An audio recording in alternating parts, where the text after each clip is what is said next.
Imagínese a frente de una empresa española. En años 2010, sus tribales alemanes están erosionando sistemáticamente su posición en el mercado, socavando agresivamente sus precios, desviando su clientela e inundando el mercado europeo con sus exportaciones, mientras su propia empresa experimenta una grave fuga de cuota de mercado. Una acción inmediata y decisiva se vuelve imperativa. Instintivamente, extiende la mano hacia el histórico botón del pánico, aquel históricamente designado como la devaluación monetaria, esa palanca de emergencia consagrada por el tiempo que las naciones han desplegado durante siglos. Cuando la competitividad nacional flaquea, una devaluación del 20% instantáneamente hace que sus exportaciones sean más rentables, prácticamente de la noche a la mañana. Sin embargo, al intentar accionar este mecanismo crítico, descubre que ha desaparecido. Esto se debe a que en 1999,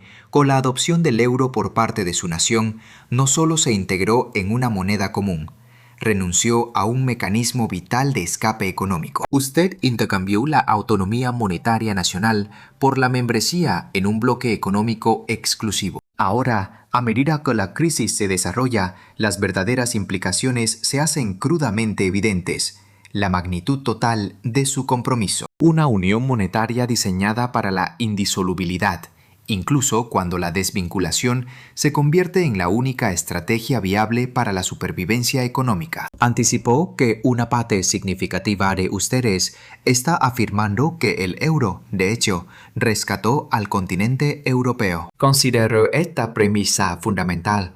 El euro trasciende ser meramente una moneda, funciona como un confinamiento económico. Cuando 11 naciones soberanas adoptaron formalmente el euro como su moneda de curso legal tangible el 1 de enero de 2002, marcó la erradicación de dos de los instrumentos más potentes en política económica, a saber, la política monetaria independiente y el mecanismo crucial de ajuste del tipo de cambio. Reflexionemos sobre las ramificaciones. Lo que esto implica. El Banco Central Europeo impone un tipo de interés único que abarca 19 economías nacionales diversas. España se ve imposibilitada de devaluar su moneda nacional para impulsar sus exportaciones. El precedente histórico que guarda un asombroso parecido es el patrón oro. Dentro del marco del patrón oro clásico, las naciones vinculaban sus monedas directamente a sus reservas de oro. Si se materializara un déficit comercial, el oro saldría de la economía, provocando una contracción monetaria, una caída de los precios y una reducción de los salarios. Las fuerzas deflacionarias exigían un ajuste económico, pero a un costo humano inaceptable. El euro, sorprendentemente, reproduce esta rigidez inherente, desprovisto incluso de las ventajas teóricas. Bajo el patrón oro, al menos, las naciones poseían la capacidad eventual de deflactar adecuadamente y recuperar su posición competitiva. En euro, por el contrario, suprime por completo ese mecanismo de ajuste específico. El único mecanismo de ajuste restante es la devaluación interna, un régimen severo de compresión salarial, reducción de precios y supresión de la demanda interna hasta que se restablezca la paridad competitiva. Contemplemos las profundas implicaciones de esta realidad. Los salarios españoles experimentaron una congelación virtual durante la década que abarca de 2000 a 2010, mientras otras economías de la eurozona registraban aumentos salariales del 15 al 20%.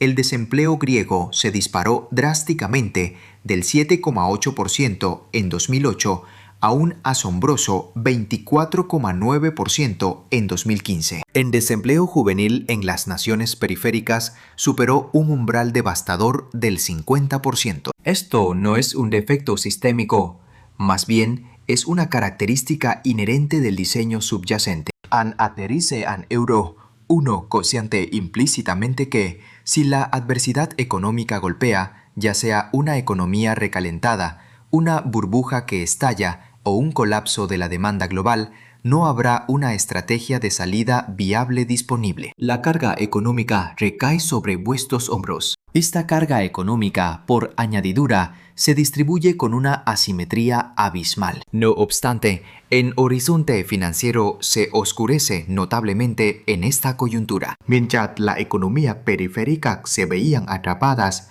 una nación singular discernió los puntos de apalancamiento estratégico para explotar la arquitectura económica imperante. Escudriñemos ahora el caso de Alemania. Nuestra indagación particular se adentra en los mecanismos operativos. Alemania reconfiguró estratégicamente el euro, transformándolo en un motor sin parangón para la acumulación de capital y la transferencia de riqueza. En 20 de enero de 2000 se forjó un acuerdo seminal entre los prominentes sindicatos y las asociaciones de empleadores de Alemania. Los dividendos de la productividad mejorada fueron explícitamente destinados a no traducirse en incrementos salariales directos. En su lugar, estas ganancias económicas se redirigieron estratégicamente hacia el fomento de la expansión del empleo y el fortalecimiento de la competitividad nacional. Este paradigma estratégico fue inicialmente postulado en 1995 por Klaus Bickel,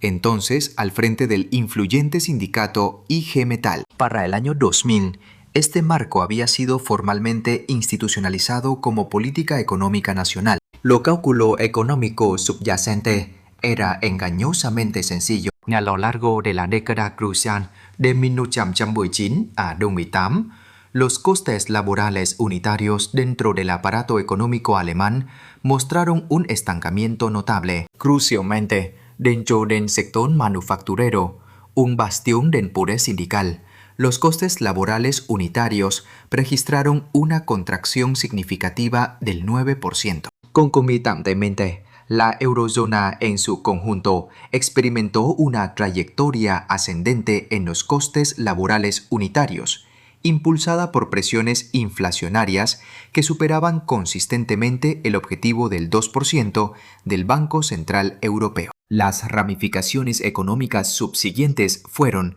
en retrospectiva, completamente predecibles. Los volúmenes de exportación alemanes experimentaron un auge explosivo y sin precedentes. Solo en el año 2000, las valoraciones de las exportaciones escalaron un notable 17%, lo que se tradujo en una sólida expansión del 13.5% en términos reales. Un sustancial 2/5 de este crecimiento agregado fue directamente atribuible a las exportaciones destinadas a los Estados miembros de la eurozona. Un notable repunte del 28% caracterizó los volúmenes de exportación destinados a los florecientes mercados del sudeste asiático. Alemania se consolidó como un hegemón exportador indiscutible en todo el continente europeo. La base de este dominio no residió en innovaciones revolucionarias ni en mejoras milagrosas de la productividad, sino directamente en la piedra angular de la moderación salarial. La aceptación del estancamiento salarial por parte de la mano de obra alemana proporcionó una ventaja competitiva crucial, permitiendo a las empresas alemanas socavar sistemáticamente a sus homólogas europeas. Sin embargo, la implicación más profunda reside en el siguiente punto. De hecho, esta misma contención salarial contribuyó directamente a la mitad de la significativa divergencia en las balanzas comerciales intrínsecas de la eurozona. Las ventajas competitivas aseguradas por Alemania se extrajeron directamente de la vitalidad económica de las naciones periféricas que no pudieron emplear la devaluación monetaria como mecanismo compensatorio. Sin embargo, surge una paradoja. Dado el crecimiento explosivo de las exportaciones alemanas, cabría esperar razonablemente que la economía doméstica de Alemania estuviera... ¿Se tradujo esto en una economía doméstica floreciente?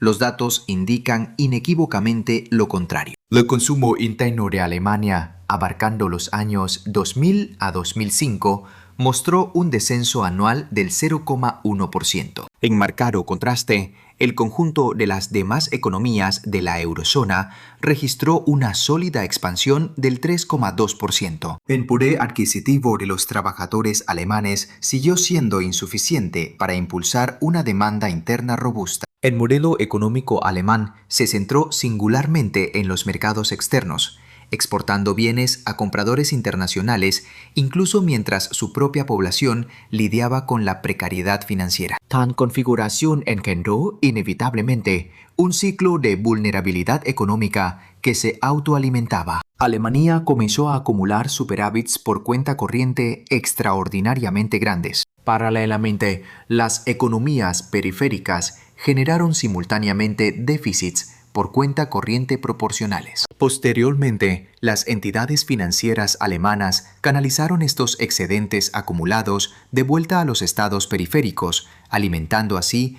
tanto el consumo excesivo como las burbujas inmobiliarias en ciernes. La inevitable implosión de estas burbujas de activos llevó a Alemania a atribuir rápidamente la culpa e imponer severos mandatos de austeridad. Para 2028, el superávit por cuenta corriente de Alemania alcanzó la asombrosa cifra de 32.800 millones al mes, una cantidad equivalente a aproximadamente el 28% de su Producto Interior Bruto anual. Este fenómeno, examinado críticamente, no significa una verdadera vitalidad económica. Esta dinámica ejemplifica la depredación económica. Search la pregunta crucial: ¿qué fue de este considerable capital alemán? Permítanme ilustrar este fenómeno. Observen el resultado inevitable cuando se elimina la volatilidad del tipo de cambio y la política monetaria de todo un continente es dictada por los imperativos económicos específicos de Alemania. El capital de invasión inunda las economías periféricas. España experimentó una caída de aproximadamente 4 puntos porcentuales en las tasas de interés reales tras su integración en el sistema monetario del euro. El plazo promedio para los préstamos hipotecarios se disparó de una década en 1990 a casi 3 décadas para 2007. Los hogares españoles, de repente, se encontraron capaces de obtener volúmenes de crédito anteriormente considerados inimaginables. Y, de hecho, aprovecharon esta nueva capacidad en gran medida. La expansión del crédito en España alcanzó su cenit, superando el 25% durante 2006. De este total, aproximadamente 15 puntos porcentuales correspondieron a préstamos hipotecarios residenciales. Solo en 2006, España inició la construcción de 856.561 nuevas unidades. Esta cifra se traduce en casi 1 millón de viviendas residenciales o casas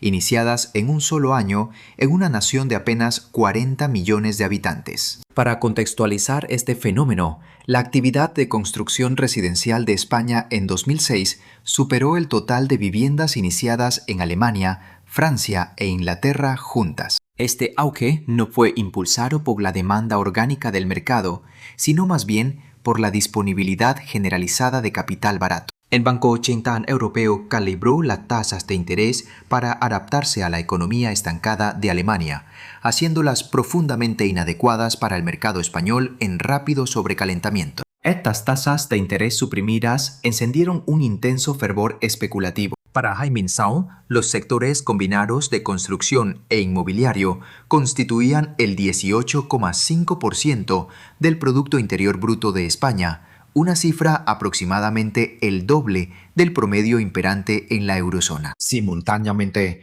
las instituciones financieras alemanas estaban financiando activamente esta expansiva actividad económica. Desde mediados de 2001 hasta mediados de 2005, las entidades bancarias alemanas acumularon un estimado de 250.000 millones de euros, aprovechando instrumentos de titulización y papel comercial respaldado por activos. Una parte sustancial de esos flujos de capital convergieron en España, Portugal, Irlanda y Grecia, impulsando una expansión en los préstamos hipotecarios, la financiación de vehículos y el gasto general de los consumidores. Este mecanismo financiero cíclico parecía orquestado a la perfección. Las instituciones financieras alemanas otorgaron crédito. Los prestatarios de la periferia luego utilizaron estos fondos para adquirir productos manufacturados alemanes y activos inmobiliarios. Y en consecuencia, este capital se repatrió a Alemania, manifestándose como un aumento de los depósitos y reforzando las reservas. La prosperidad económica de Alemania, en consecuencia, se disparó. Por el contrario, las economías periféricas experimentaron la formación de burbujas especulativas de activos. En Portugal, Irlanda y Grecia se desarrolló una narrativa consistente, aunque con manifestaciones localizadas distintas. Las instituciones bancarias irlandesas emitieron préstamos hipotecarios que superaban el 100% de las valoraciones de las propiedades, financiando estas operaciones predominantemente a través de los mercados monetarios mayoristas. Las obligaciones de deuda externa de Portugal acumularon una magnitud finalmente insostenible. La estrategia de endeudamiento de Grecia financió principalmente el consumo del sector público, en lugar de dirigirse hacia inversiones de capital genuinamente productivas. Esta situación puede compararse con proporcionar a un adolescente una línea de crédito ilimitada, solo para expresar asombro cuando agota su capacidad en compras discrecionales como calzado de alta gama y entradas para eventos de entretenimiento. Inevitablemente, y con consecuencias devastadoras, la euforia financiera cesó abruptamente. Para en verano de 2008, el sector hipotecario subprime de Estados Unidos experimentó un colapso catastrófico, llevando a una parálisis mundial de los mercados de crédito. Las instituciones bancarias europeas, que en gran medida habían financiado sus operaciones de préstamo a través de la titulización, se encontraron abruptamente aisladas de nuevas entradas de capital. El ajuste económico de España, en particular, se manifestó con repercusiones inmediatas y severas. El inicio de nuevas construcciones residenciales se desplomó de 856.000 unidades en 2006 a apenas 34.873 para 2014. Consideras las profundas implicaciones. Casi 1 millón de nuevas promociones de viviendas comenzaron en un solo año, solo para reducirse a 34.000 apenas 8 años después. Solo en la industria de la construcción, el desempleo se disparó un alarmante 170% durante el periodo que abarca desde el verano de 2007 hasta 2008. Para 2022, la tasa de desempleo nacional en España había escalado a un asombroso 27%. La tasa de paro juvenil superó el 53% para 2014. Los valores de la propiedad residencial española se depreciaron un 8% en 2008. Posteriormente, para 2013, este declive se había profundizado hasta el 37% desde su pico precrisis. Los hogares que adquirieron propiedades en el cenit del mercado se encontraron en situación de patrimonio neto negativo. Las instituciones financieras, lastradas por estos activos hipotecarios, se enfrentaron a una insolvencia inminente. Toda la arquitectura financiera de la nación se encontraba al borde del colapso. Crucialmente, sin embargo, España carecía de la capacidad soberana para devaluar su moneda. Tampoco podía implementar unilateralmente reducciones en sus tipos de interés de referencia. La opción de imprimir moneda para recapitalizar su sector bancario en dificultades tampoco estaba disponible. En consecuencia, el único recurso viable fue una estrategia de devaluación interna. Esto implicó una agresiva compresión salarial, severos recortes del gasto público y permitir que el desempleo escalara hasta que los niveles de precios disminuyeran lo suficiente como para restablecer la competitividad económica. Cuantitativamente, el mercado laboral español perdió la asombrosa cifra de 3,8 millones de puestos de trabajo entre 2007 y 2013. Reflexionemos sobre la profunda magnitud de esta cifra. Se trataba de 3,3 millones de individuos, incluyendo profesionales cualificados como enfermeros e ingenieros. Segmentos clave de la fuerza laboral, desde la construcción hasta los servicios, vieron sus fuentes de ingresos abruptamente cortadas. El paro juvenil trascendió un mero repunte cíclico, evolucionando hacia un problema estructural profundamente arraigado. Para Jaime Lizão, Casi el 46% de los jóvenes adultos desempleados de España había soportado el paro durante más de un año. Se produjo un éxodo significativo. La emigración se disparó. Los graduados universitarios más prometedores y los profesionales altamente cualificados de España se trasladaron a centros económicos como Alemania y el Reino Unido, buscando oportunidades de empleo viables. Esta fuga de cerebros alcanzó proporciones sin precedentes desde la Guerra Civil Española. En mi conversación, un ingeniero de software español, Miguel, relató un periodo de 2 años de desempleo tras su graduación después de 2010, durante el cual más de 300 solicitudes de empleo no obtuvieron ninguna respuesta positiva. Finalmente, se trasladó a Berlín, consiguiendo empleo en un plazo de 3 semanas. Su amarga conclusión fue: España no ofrecía perspectivas, Alemania sí. No obstante, si la situación económica de España se antojaba severa, la crisis que se desarrollaba en Grecia presentaba una narrativa aún más cruda. Administración socialista de Grecia, recién elegida, desveló una revelación alarmante. El déficit fiscal de la nación, inicialmente reportado en el 6%, en realidad superaba el 12% del PIB, ajustado posteriormente al alza hasta el 15,4%. Durante un periodo prolongado, Grecia había manipulado sistemáticamente las estadísticas económicas, ocultado deuda soberana y cometido irregularidades contables para satisfacer los estrictos requisitos de entrada de la eurozona. La plena escalada de la crisis, esta fase fiscal salió a la luz. Los mercados financieros reaccionaron con pánico agudo, cuestionando la veracidad de los datos reportados por otros Estados miembros. Una reevaluación repentina por parte de los inversores sugirió que el impago soberano entre las economías periféricas de la eurozona era un riesgo tangible. Los rendimientos de los bonos soberanos emitidos por Grecia, Portugal, Irlanda y España se dispararon drásticamente. Para abril de 2010, Grecia se encontró completamente excluida de los mercados internacionales de capital. La Unión Europea y el Fondo Monetario Internacional intervinieron con una ayuda inicial de 110.000 millones de euros. Alemania contribuyó con la porción más sustancial, ascendiendo a 22.000 millones de euros. A cambio, Grecia se comprometió a implementar medidas de consolidación fiscal por un total de 30.000 millones de euros, mediante reducciones de gastos y mejoras en los ingresos. El régimen de austeridad impuesto fue tanto estricto como procíclico. Esta política agravó la desaceleración económica al restringir la demanda agregada precisamente en el momento en que la recesión se intensificaba, profundizando así la contracción. El Producto Interior Bruto de Grecia se desplomó en una cuarta parte entre 2009 y 2014. Para subrayar la gravedad, la economía helena se contrajo un 25%.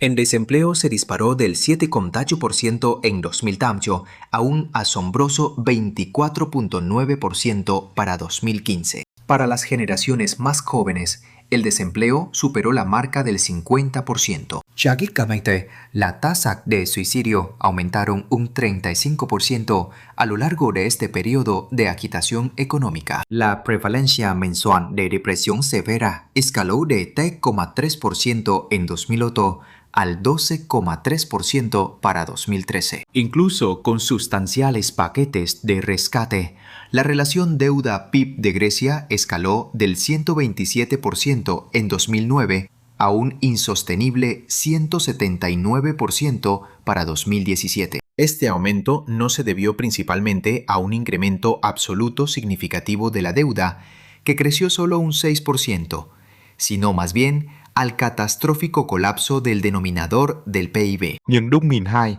Grecia obtuvo un segundo paquete de rescate por un total de 130.000 millones de euros, destacando un recorte del 53,5% en los bonos soberanos griegos en manos privadas. Esto supuso la reestructuración de 197.000 millones de euros de deuda. Un tercer paquete de asistencia financiera, valorado en 86.000 millones de euros, fue extendido en 2015. Grecia, de forma notoria, incumplió un pago al Fondo Monetario Internacional en junio de 2015, pero finalmente logró mantener su membresía en la eurozona. No fue hasta agosto de 2018 que los prolongados programas de rescate de Grecia concluyeron formalmente. A pesar de que la nación permanecía bajo una estricta supervisión externa, la narrativa predominante prometía que las medidas de austeridad conducirían a la restauración económica. En cambio,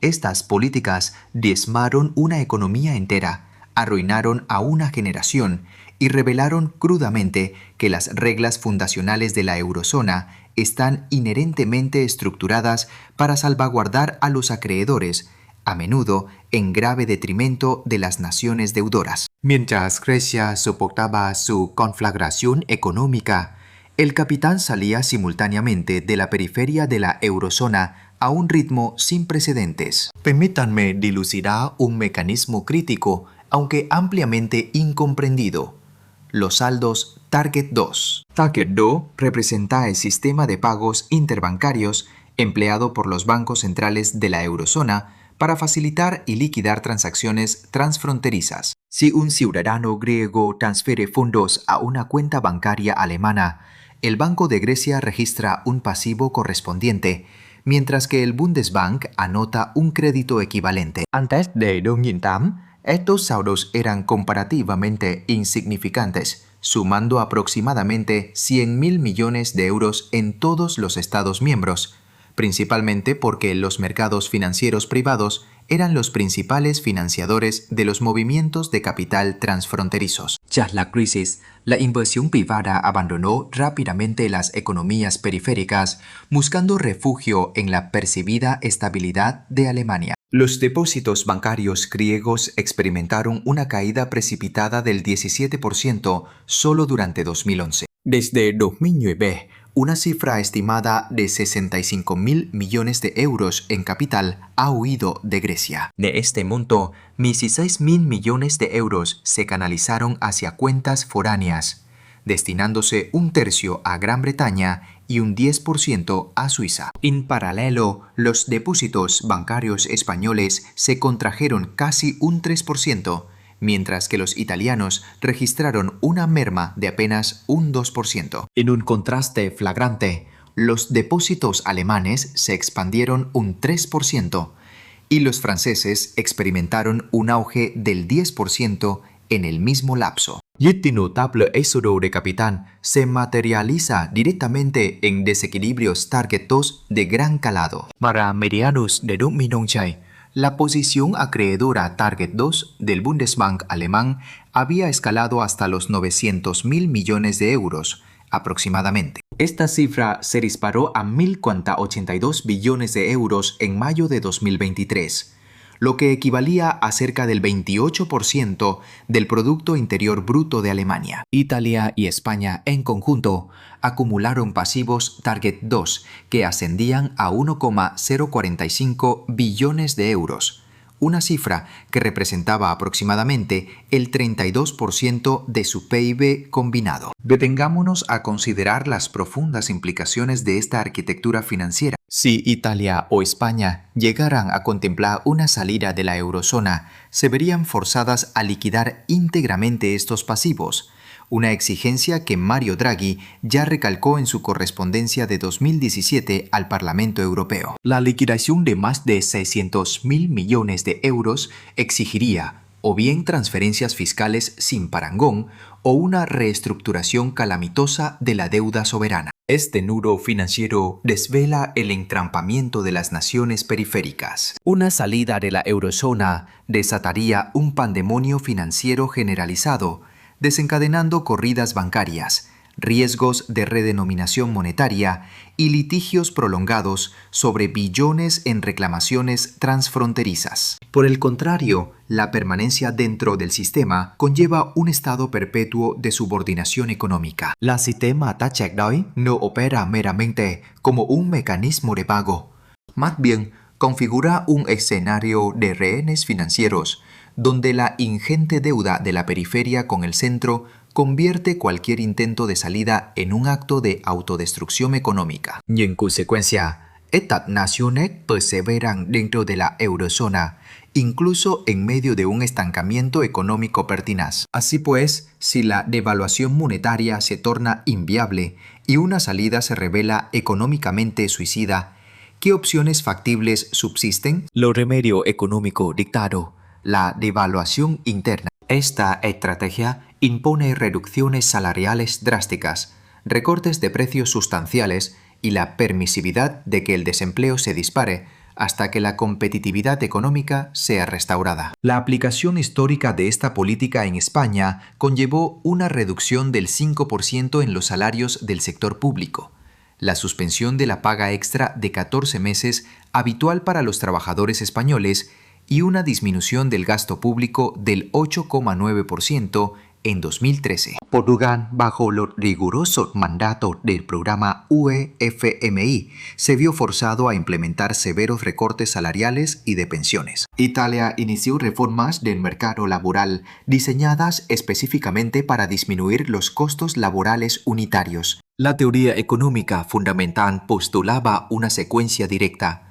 Salarios reducidos generan precios más bajos, lo que a su vez facilita exportaciones más baratas, reforzando así la competitividad y, en última instancia, catalizando la recuperación económica. Sin embargo, este marco teórico resultó ineficaz. Una contracción en los niveles salariales precipita invariablemente una reducción del gasto del consumidor. El consumo agregado se desploma, provocando que las empresas experimenten una erosión de sus ingresos. La formación de capital disminuye y el desempleo se dispara invariablemente. Esta dinámica inicia un ciclo que se retroalimenta de nuevas reducciones salariales, recortes adicionales del gasto y presiones deflacionarias intensificadas. Esto constituye una espiral económica de deterioro autosostenida. La investigación empírica sobre España dilucidó que la devaluación interna se enfrentó a una estructura económica caracterizada por una demanda impulsada por los salarios. La disminución de los salarios erosionó directamente el poder adquisitivo de los hogares,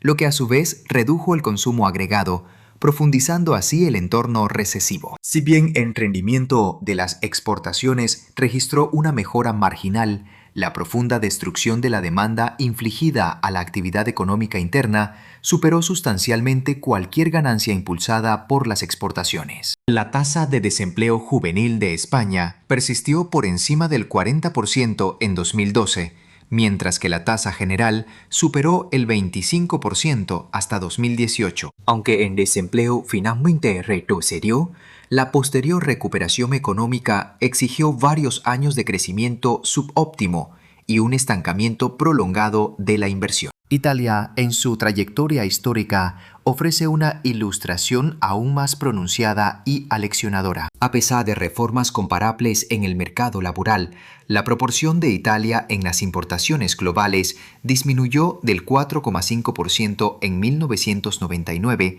a un mero 2,9% en 2016. La política de contención salarial finalmente resultó inadecuada para rectificar los impedimentos estructurales arraigados que obstaculizaban la competitividad exportadora italiana. La vulnerabilidad sistémica inherente. Mientras que una sola nación podía aprovechar la devaluación interna para recalibrarse frente a socios comerciales estables, una búsqueda sincronizada de esta estrategia en toda la eurozona precipita inevitablemente una deflación a escala continental y una erosión catastrófica de la demanda en lugar de lograr un verdadero reajuste competitivo. Este enfoque es similar al autosabotaje, un error estratégico que paraliza la propia capacidad de éxito. De hecho, si bien se puede lograr una reducción superficial de la carga, el costo es una hemorragia debilitante de recursos vitales. Para 2010,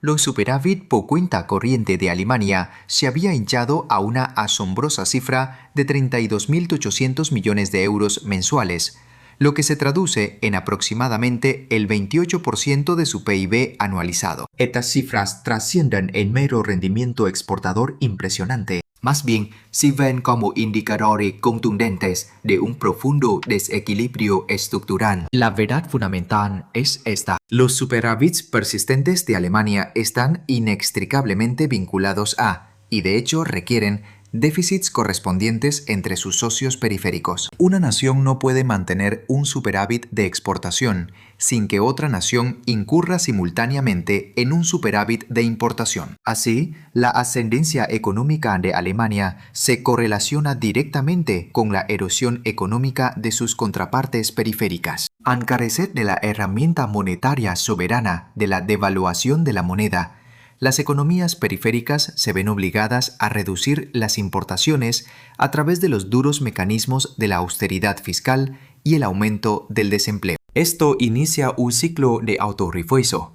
Las recesiones cada vez más profundas impiden la reducción de la deuda, lo que requiere una mayor austeridad, que a su vez exacerba la recesión económica. En sustancial superávit de Alemania no significa inherentemente una productividad superior o una innovación revolucionaria. En cambio, funciona como el reflejo inverso de la profunda crisis económica del sur de Europa. Sin embargo, los responsables políticos alemanes con frecuencia amonestan a las naciones periféricas sobre la rectitud fiscal y los ajustes estructurales.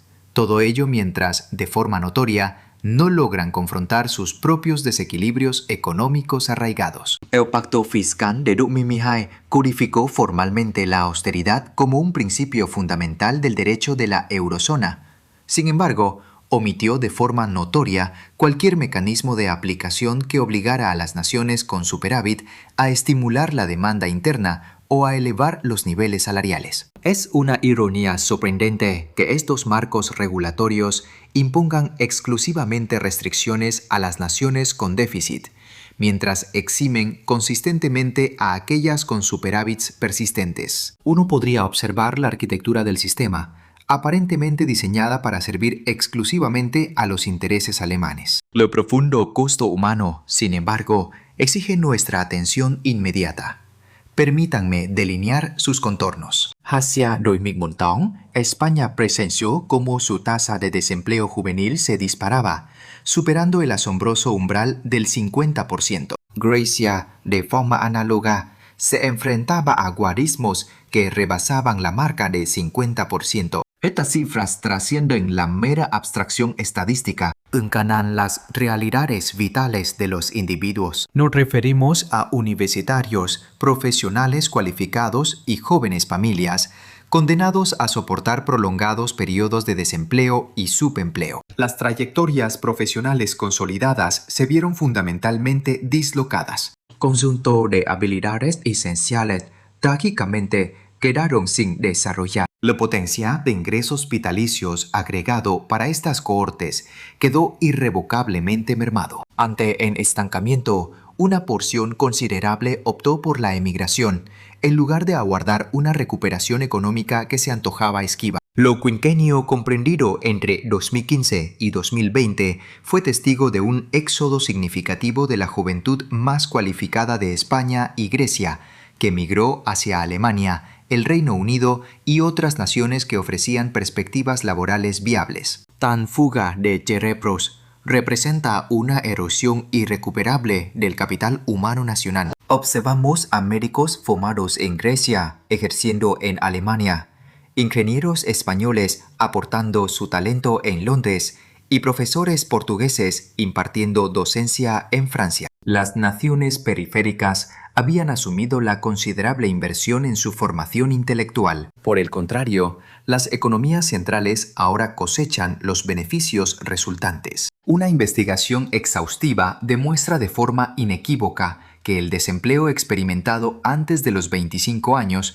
impone consecuencias indelebles y de por vida, tanto en el potencial de ingresos como en la trayectoria profesional. La crisis de la eurozona, de manera crucial, no se limitó a precipitar un desempleo transitorio. Más bien forjó una generación perdida, cuyo potencial de ingresos fundamental fue sistemáticamente socavado antes de que sus vidas profesionales pudieran siquiera iniciarse debidamente. Rememoro una conversación con Sofía, una médica griega que, a pesar de su cualificación, soportó un año de desempleo antes de reubicarse en Múnich en 2013. Ella relató: "Mi formación profesional se gestó en Grecia.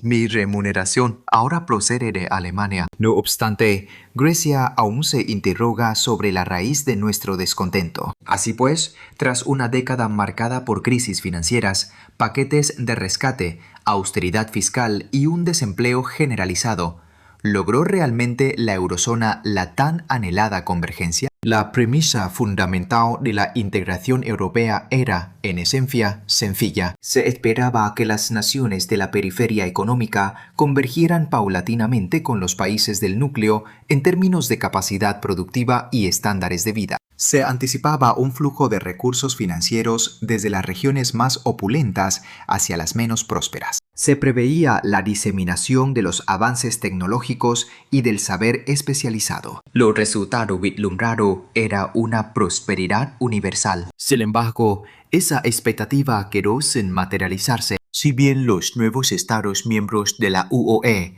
como Polonia, Hungría, Rumanía y los Estados bálticos, sí mostraron una convergencia notable entre 1995 y 2008, esta tendencia se ralentizó para los recién llegados tras la crisis y se invirtió por completo para las naciones del sur de Europa. Los ingresos per cápita en el sur de Europa experimentaron un descenso, pasando del 85% de la media de la Unión Europea antes de la crisis al 80% con posterioridad. La brecha económica se ensanchó de manera considerable. Grandes urbes pujantes como Frankfurt, Ámsterdam y Londres vivieron un auge explosivo de su productividad. Las regiones más alejadas, por el contrario, padecieron un estancamiento económico. El patrón que se dibuja es a todas luces inequívoco. La eurozona, lejos de atenuar las disparidades económicas, las acentuó. Fuerzas centrípetas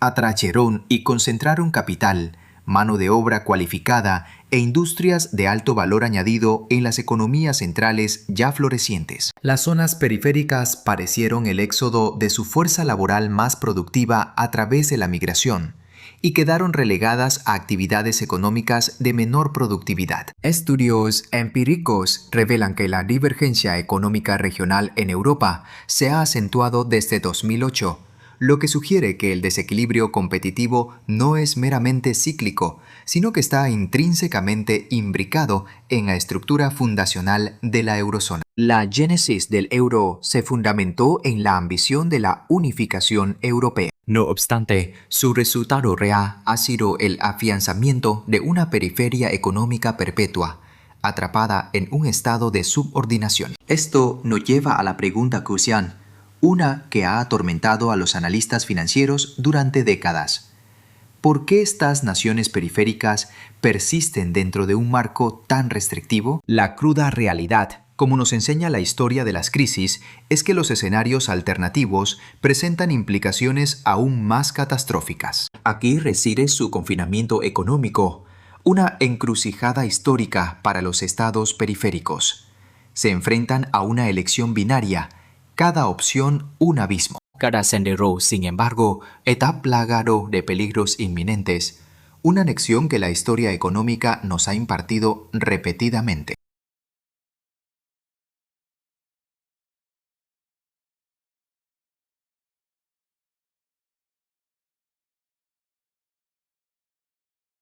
La segunda alternativa, igualmente desalentadora y cargada de incertidumbre histórica, es la retirada de la eurozona.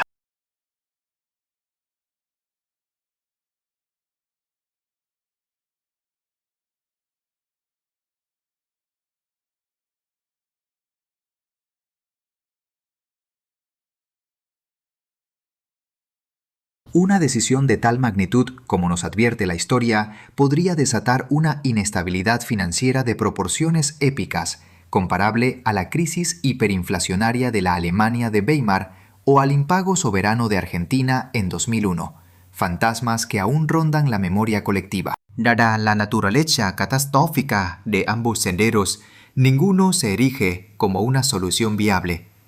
Esto explica el persistente atrapamiento de estas naciones periféricas, una trampa histórica de la que no logran escapar. La eurozona, en su configuración actual, dista mucho de operar como una unión monetaria genuina, una anomalía que los historiadores económicos del futuro seguramente analizarán con lupa. Más bien, se ha consolidado como un cerco económico, una jaula de oro desprovista de cualquier mecanismo de escape discernible, una situación que recuerda a los sistemas de dependencia del pasado. Además, la prolongada duración de la membresía no hace sino exacerbar la dificultad de una eventual partida.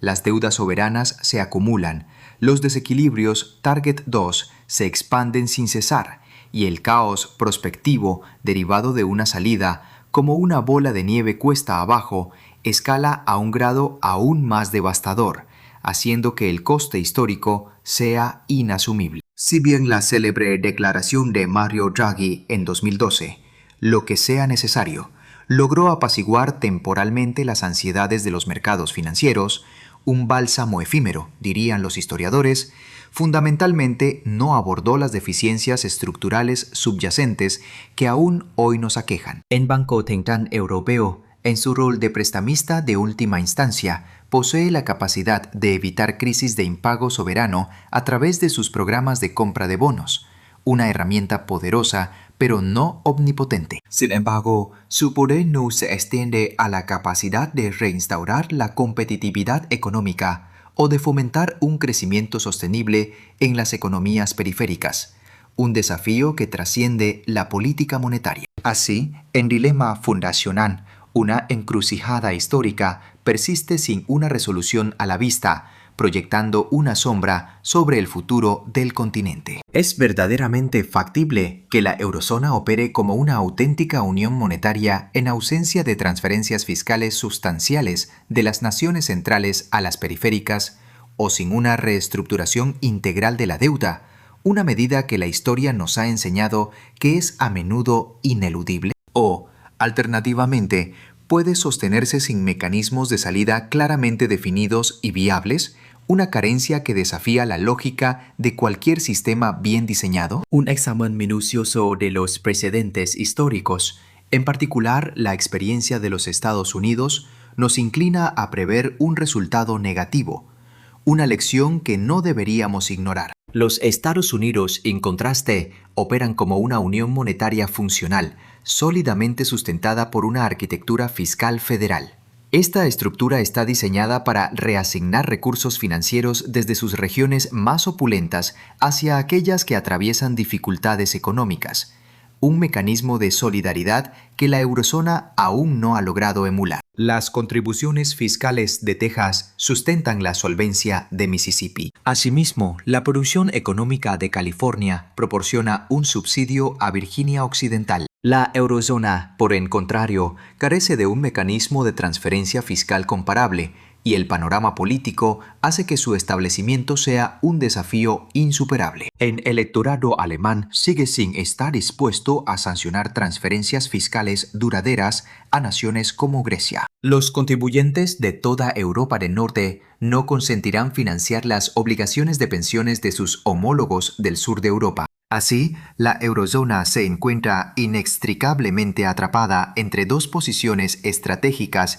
fundamentalmente insostenibles. Un camino exige la redistribución fiscal permanente de la riqueza de las economías del norte a las del sur, un obstáculo políticamente insuperable, o reconocer que la propia estructura de la unión monetaria impide su funcionamiento equitativo para todos los Estados miembros participantes. El euro, desde una perspectiva financiera, opera como una trampa ineludible, muy parecido a un motel para cucarachas. Las naciones miembros pueden acceder fácilmente.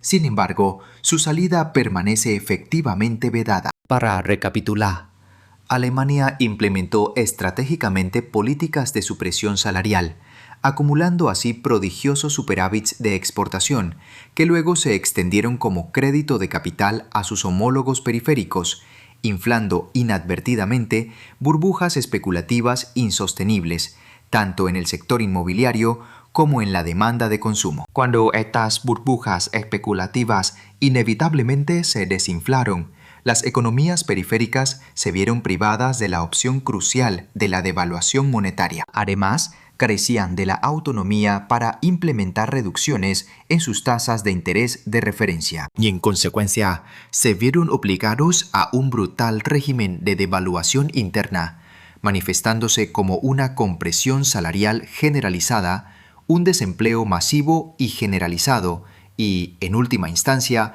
un colapso económico sistémico. Las operaciones de rescate subsiguientes reubicaron sistemáticamente las pérdidas financieras de los acreedores del sector privado al contribuyente público. La implementación de políticas de austeridad intensificó demostrablemente la profundidad y duración de las recesiones subsiguientes. La emigración masiva de jóvenes se produjo, marcando la pérdida irreversible de una cohorte demográfica vital para la futura vitalidad económica. Simultáneamente, el superávit por cuenta corriente de Alemania ascendió a un sin precedentes 28% de su Producto Interior Bruto. Los desequilibrios acumulados de Target 2 superaron la asombrosa cifra de 1 billón de euros. Las economías constituyentes de la eurozona exhibieron una divergencia pronunciada, contradiciendo directamente el principio fundamental de convergencia. Para la periferia del sur de Europa, las promesas fundacionales de integración europea, prosperidad compartida y convergencia económica finalmente resultaron ilusorias. La moneda única, contrariamente a su objetivo declarado, no logró fomentar la unidad continental. En cambio, forjó una jerarquía inmutable, posicionando a Alemania como la potencia dominante y afianzando a las economías periféricas en un estado de subordinación estructural. La revelación más crítica y condenatoria es la aparente ausencia de cualquier mecanismo de escape viable de esta encrucijada. Cualquier intento de retirada precipitaría inevitablemente un profundo desorden financiero. Por el contrario, la permanencia exige la aceptación de un estancamiento económico prolongado que se extienda por décadas. En euro, fundamentalmente, no es meramente un medio de intercambio. En cambio, funciona como un mecanismo de confinamiento económico. En consecuencia, las naciones periféricas están cumpliendo, en efecto, cadenas perpetuas económicas por fallos sistémicos que van más allá de su culpabilidad directa. Este análisis culmina, por tanto, en una pregunta crítica para su consideración. ¿La trayectoria del euro significa un éxito rotundo en la integración monetaria o sirve como una potente narrativa de advertencia sobre sus fallas estructurales? ¿Puede una unión monetaria, desprovista de una contraparte fiscal robusta, mantener genuinamente la sostenibilidad a largo plazo? ¿O, más ominosamente, representa la eurozona una construcción estructuralmente inestable, una bomba de relojería financiera esperando el inevitable detonante de la próxima crisis sistémica? Les invito a compartir sus perspectivas informadas en la sección de comentarios. Además, si postulan que su nación podría navegar con éxito una salida estratégica del euro, les insto a que articulen los mecanismos económicos y políticos precisos implicados. Estoy particularmente interesado en examinar los detalles de su estrategia de supervivencia económica propuesta. Destruyan el botón de me gusta, considerablemente menos complejo que reformar el marco fiscal de la eurozona. Suscríbanse ahora para nuestra próxima inmersión profunda, donde deconstruiremos meticulosamente el plan económico de Alemania, cuestionando si su aparente fortaleza es verdaderamente orgánica o meramente una consecuencia de apalancar a sus socios periféricos. Para una inmersión más profunda, consulten la descripción para obtener fuentes exhaustivas, gráficos esclarecedores y datos cruciales del balance Target 2, ya que las implicaciones completas de esta saga solo se comprenden verdaderamente cuando se confrontan las cifras de primera mano. Nuestra gratitud por su participación. Bienvenidos a Crónicas de la Riqueza, donde desentrañamos las intrincadas arquitecturas financieras, a menudo diseñadas para perpetuar la confusión económica.